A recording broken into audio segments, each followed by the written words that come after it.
గర్వంగా చెప్పగలుగుతున్నాను. అపోజిషన్ లో ఉన్న, రూలింగ్ లో ఉన్న ఎప్పుడు చేనేత కార్మికులు తెలుగుదేశం పార్టీకే ఓటేశారు తప్ప వేరే గుర్తు తెలియని వ్యక్తులు మీరు. అందుకే ఎన్నికల ముందు ఒక మాట చెప్పాను.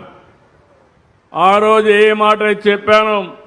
200 రూపాయలు హ్యాండ్లూమ్కి, 500 యూనిట్లు పవర్లూమ్కి సబ్సిడీ ఇస్తా అన్నాం. చెప్పిన మాట నిలబెట్టుకున్నాం. నేను పోయిన టర్మ్లోనే చేనేత కార్మికులు మగ్గం దగ్గర కూర్చొని అందులో వచ్చే కాటన్ అంతా కూడా కడుపులేకపోయి అనారోగ్యం పాలవుతున్నారనే ఉద్దేశంతో 50 సంవత్సరాలకే పెన్షన్ ఇచ్చింది మొదటిసారి చేనేత కార్మికులకి. అదో కమిట్మెంట్తో చేశాం. 85,000 మందికి ఇస్తున్నాం. మొన్నే పెంచాం. 4,000, 6,000 ఇచ్చే పరిస్థితికి వచ్చాం. ఈరోజు 35 కోట్లు నెలకి ఇస్తున్నాం. 420 కోట్ల రూపాయలు ఖర్చు పెడుతున్నాం. ఇంకొక పక్కన 109 ప్రాథమిక చేనేత సహకార సంఘాలకి క్యాష్ క్రెడిట్ ద్వారా 79 కోట్లు ఇస్తున్నాం.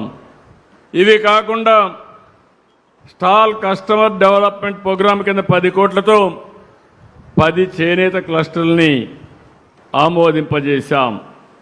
హ్యాండ్లూమ్ మార్కెటింగ్ కోసం అసిస్టెన్స్ కార్యక్రమంలో చేనేత కార్మికులు నేరుగా అవకాశాలు కల్పించడం, ఇలాంటి అనేక కార్యక్రమాలు ఆలోచిస్తున్నాం. ఉప్పాడలో ప్రత్యేక మౌలిక సదుపాయాల ప్రాజెక్టు, మంగళగిరిలో హ్యాండ్లూమ్ పార్క్ ఏర్పాటు కూడా చేస్తున్నాం. నేను ఇక్కడుండే బీసీలకు ఒకటే విజ్ఞప్తి చేస్తున్నా. 45 ఏళ్లుగా తెలుగుదేశం పార్టీకి వెన్నెముగ్గా ఉన్నారు. తెలుగుదేశం పార్టీని ఆదరించారు. మొన్న ఎన్నికల్లో ఎన్డీఏని ఏకపక్షంగా గెలిపించిన ఘనత బీసీలకే దక్కిందని చెప్పి కూడా నేను మీకు తెలియజేస్తున్నా.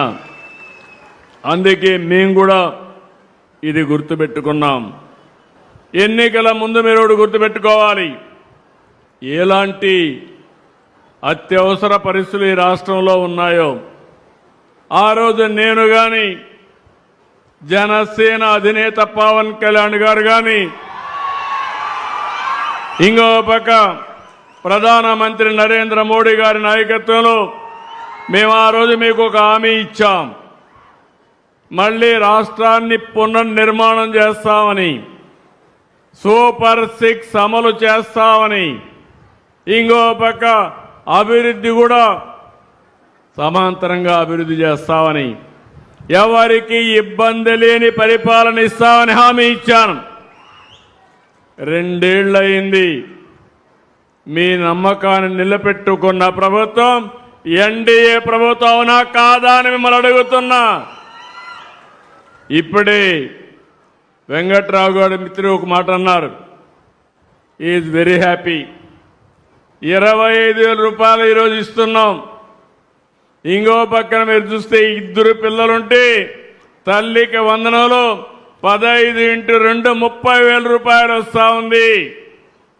ఎక్కడన్నా పోవాలంటే ఆయన దూరంగా పెళ్లి చేసుకున్నాడు. ఒకప్పుడు ఎప్పుడో ఒకసారి పోయి వచ్చేవాడు. ఇప్పుడు